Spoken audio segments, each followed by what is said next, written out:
1. This story takes place in 1978. I'm a 46-year-old Latino mixed woman, but look Anglo. This incident occurred when I was 8. When I was little, my parents did a martial art called Tai Chi.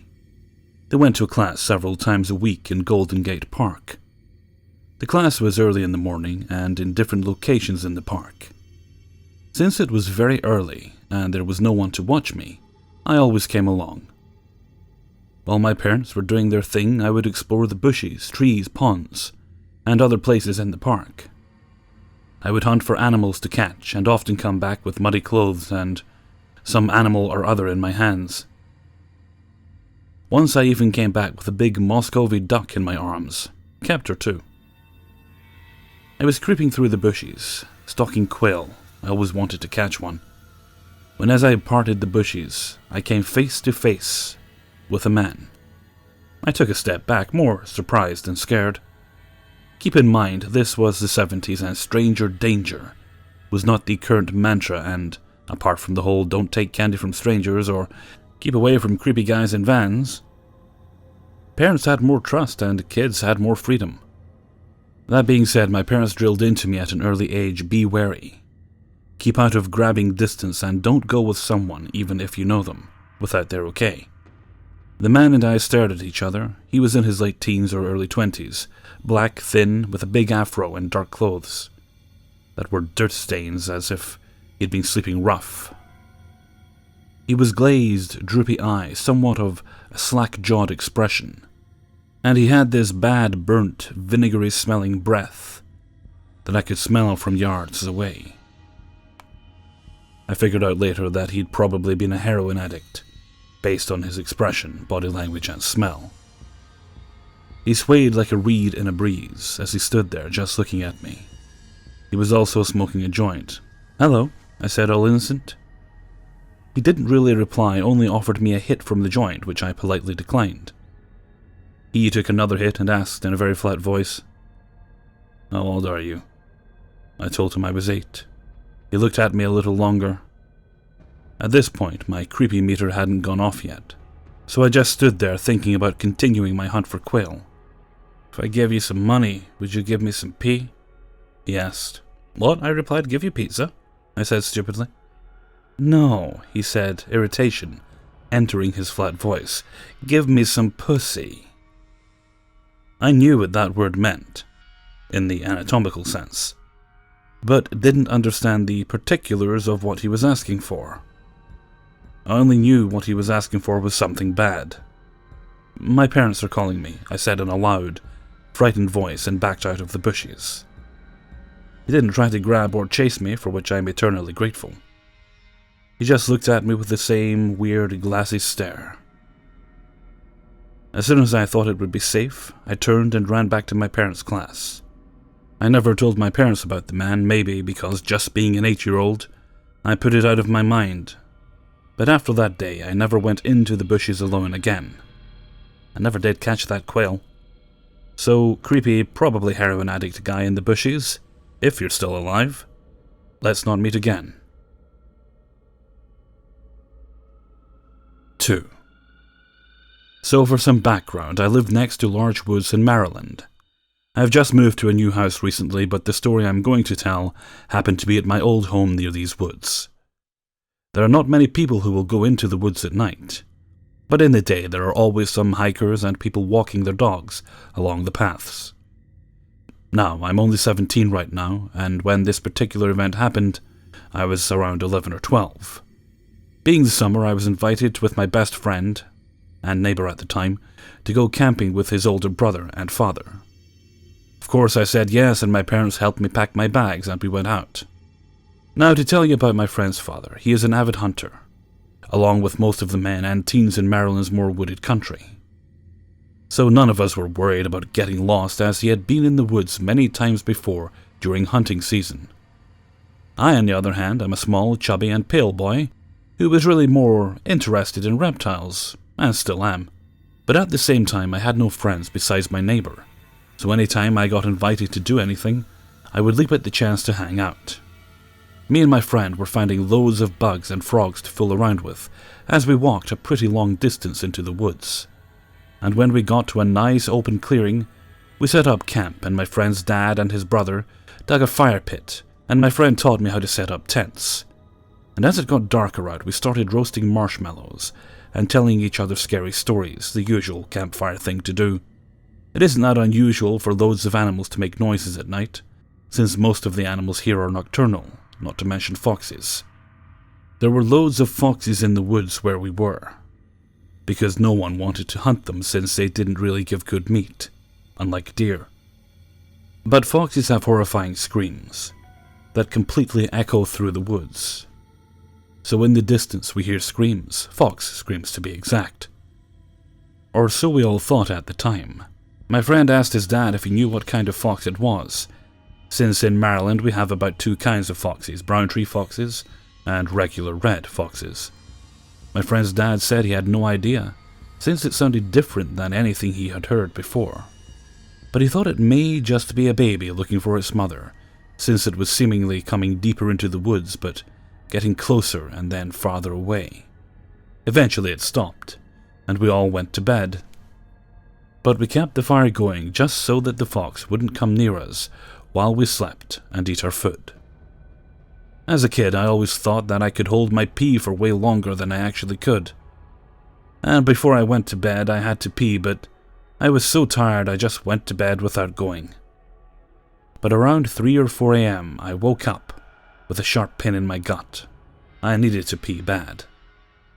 So, without waking my friend, I got out of our tent and peed on a nearby tree.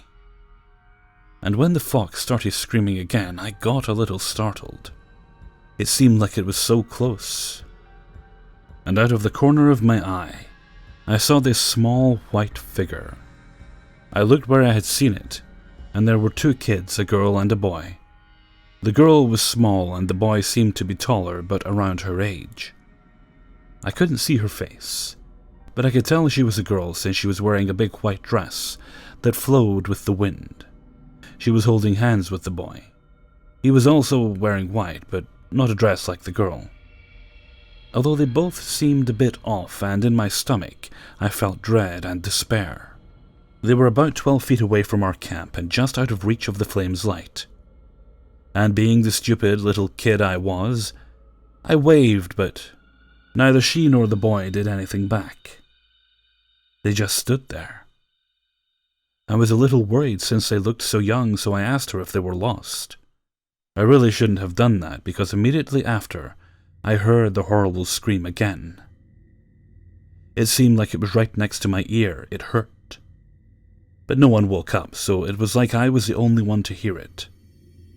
I ran back into the tent and woke everyone up and told them what happened.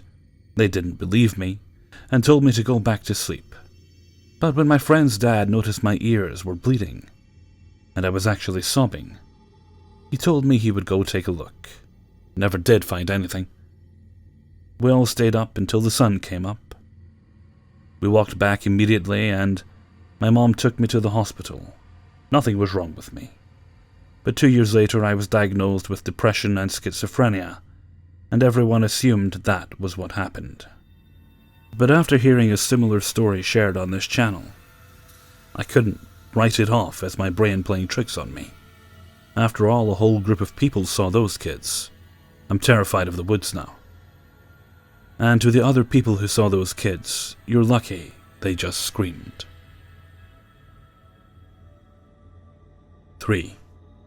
It was about 1966 or 67, and my mom would have been 10 or 11 years old. She said there was this one mean bully she had at her school. He would pull at girls' hair, making them cry. He would eat other school children's lunches. And he was a racist asshole.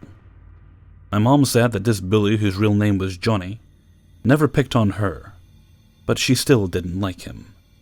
My mom said the worst part of it all is that he would never get in trouble. The teachers never caught him in the act. In fact, he got others in trouble for lying. Well, one day during recess my mom was playing foursquares with her friends when they saw a group of people huddled around looking at something. My mom and her friends rushed over and witnessed Johnny wrestling a poor old outcast named Sammy. Sammy was your cliché geek in the 60s, which made him a target. Side note, my mom isn't saying he was a geek or even used that word, but that's what smart people were actually called in her day. Anyway, Johnny would pick on Sammy all the time. One day the torment went too far. As they were both wrestling, Johnny managed to pull back Sammy's arm and break it. Sammy screamed in agony, and everyone ran away except for my mom and her 3 friends. The worthless recess aide came over and asked what happened. My mom told them that Johnny did it. Johnny looked up at my mom with revenge in his eyes. Once again, without proof, they couldn't expel Johnny, claiming that they were both equally wrestling. However, the incident was apparently going to be investigated. During the end of that day, my mom was sitting down minding her own business when Johnny started throwing small objects at her and flicking rubber bands. She wanted to tell the teacher, but my mom wasn't a fibber.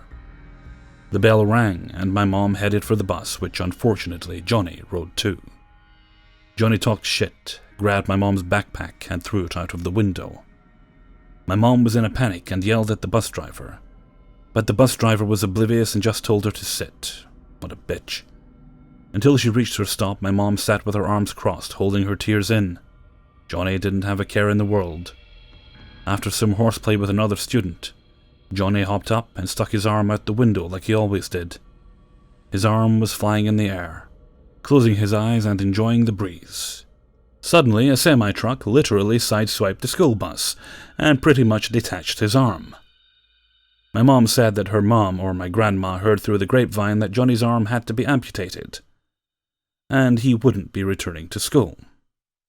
My mom, like the sweet girl she was, still felt some sympathy for Johnny, but at the same time, already knew what karma meant. 4. Warning. This story contains sexual abuse. It was the year 2009, and I was walking along the same route I always do to class, at my local community college. I was strolling along with an acquaintance of mine, we'll call him Josie, who I barely knew from high school. Suddenly, we were interrupted by some loud, obnoxious dude from far away shouting at us. I paid no mind and kept walking. But Josie went to see the guy.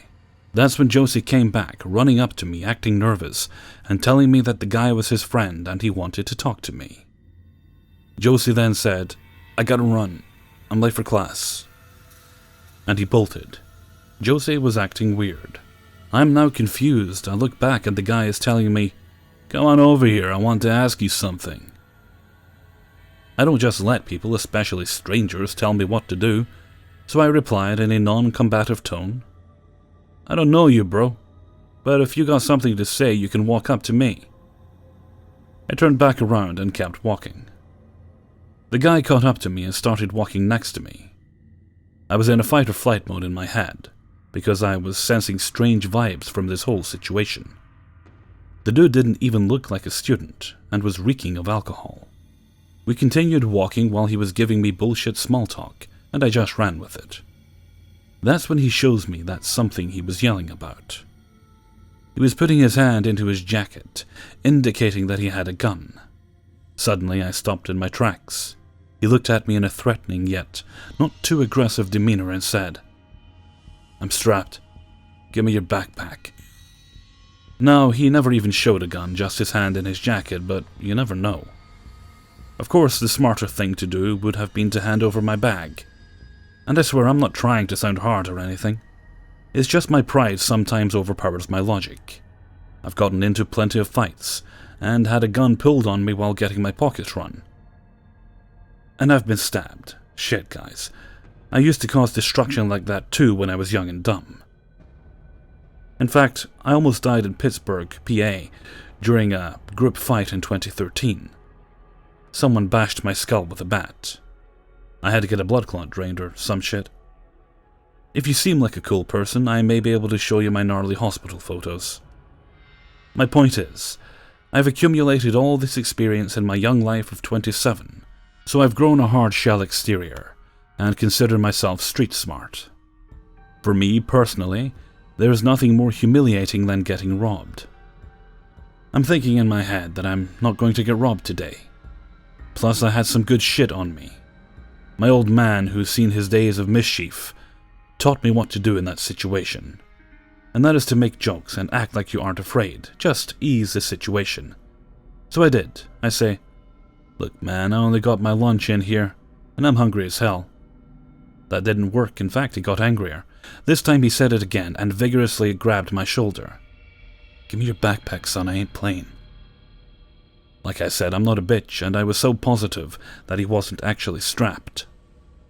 So I pulled my hoodie down to expose my whole face, got real close to his and said, "Pull it then." He started laughing and joking like we were friends. His fake gun was really a Gatorade. He started backing away from me and then randomly pressed one of those emergency alert buttons on the college campus and drunkenly ran away. I'm really like, the fuck? The security came fast, but not fast enough.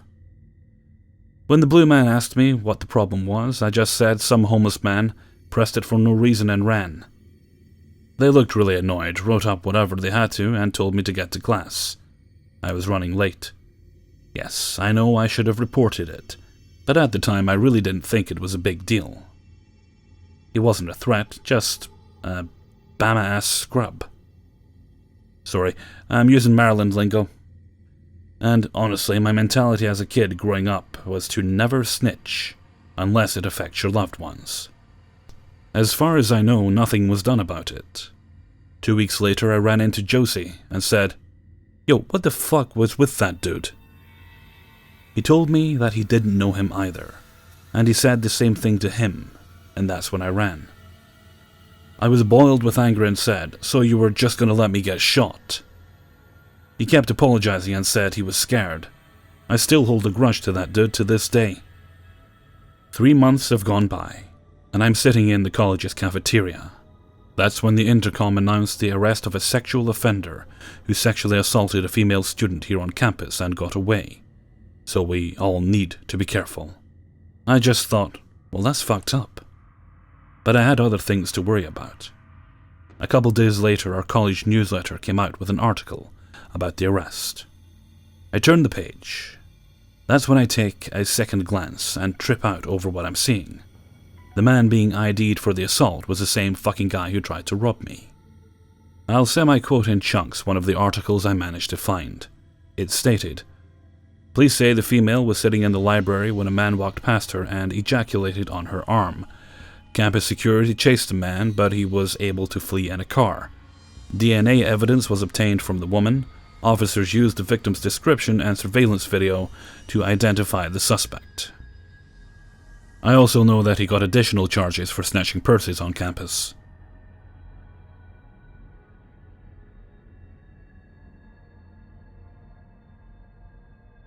Five.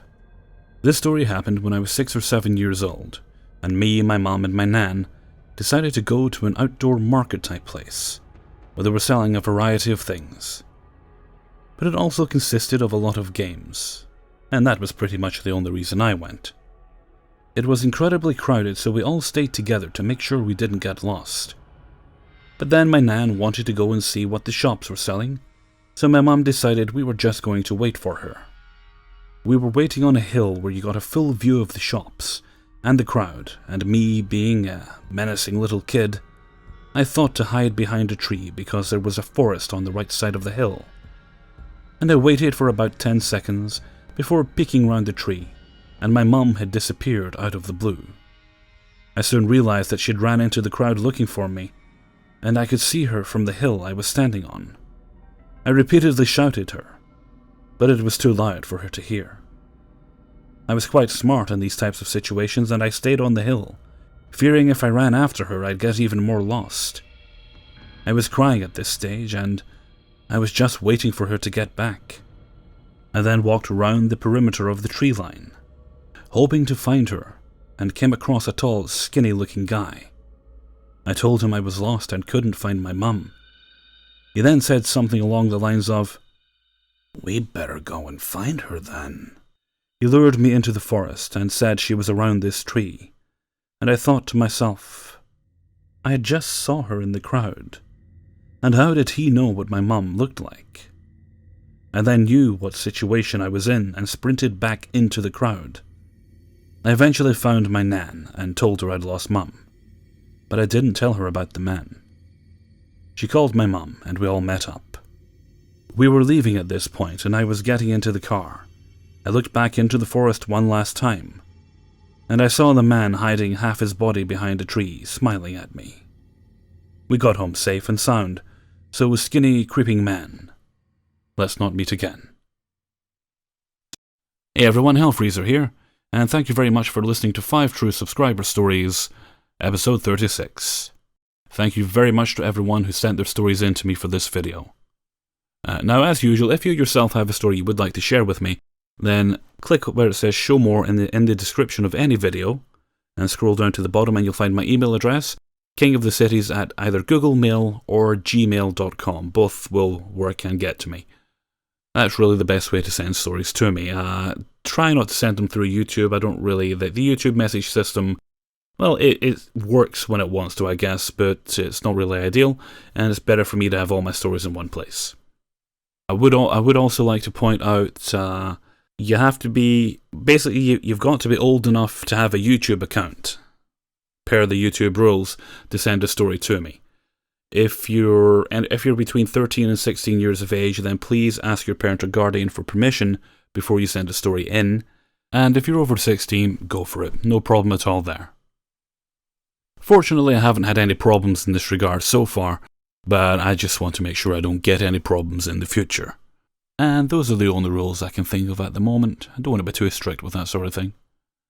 Okay, and with that I'm going to head off for now, because it's getting late and I've got another video to record. So until next time, thank you very much for listening, and take very good care of yourselves.